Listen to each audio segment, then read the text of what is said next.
தலை நெத்தி கை எல்லாத்துலயும் வெட்டி ஸ்பாட்லயே கொண்டுட்டாங்க சார். நான் 4 வயசுல ஒரு பையன், 6 வயசுல ஒரு பொண்ணு வச்சிருக்கிறேன் சார். என் நிலைமை என்ன? எதனால இவ்வளவு கதறி அழுகுறாங்க அப்படின்னா, ஒரு மணல் திருட்டு ஒண்ணு நடந்திருக்கு. இதை தட்டி கேட்ட இவருடைய கணவருடைய பாத்தீங்கன்னா தம்பி மாமா 3 பேரையும் பாத்தீங்கன்னா திமுக பிரமுகர் வெங்கடேஷன்றவரு அங்கேயே சராமரியா வெட்டியிருக்காரு. அந்த சம்பவ இடத்துலயே பாத்தீங்கன்னா இவருடைய கணவர் உயிரிழந்திருக்காரு.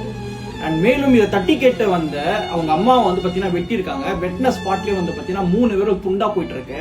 அதுக்கப்புறம் இவங்க பாட்டி பாத்தீங்கன்னா காலை பிடிச்சி கெஞ்சி கேட்டிருக்காங்க. அந்த பாட்டியை இடுப்புலயே உதைச்சு அந்த பாட்டியை பாத்தீங்கன்னா சரமாரியா தாக்கியிருக்காங்க. இதெல்லாம் பண்ணது யார் தெரியுமா? டிஎம்கே பிரமுகர் வெங்கடேசன்றவர். மணல் கொள்ளை, கனிம வளங்கள் திருட்டு, கள்ளச்சாராய புழக்கம், போதைப் பொருள் அண்ட் பாத்தீங்கன்னா பாலியல், ரேப்பு, இந்த மாதிரி எது நடந்தாலும் யாரும் தட்டியே கேட்க கூடாது.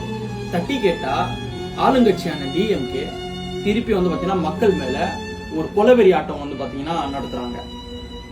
தலைகுனியும் தமிழ்நாடு டிஎம்கே ஆட்சியில்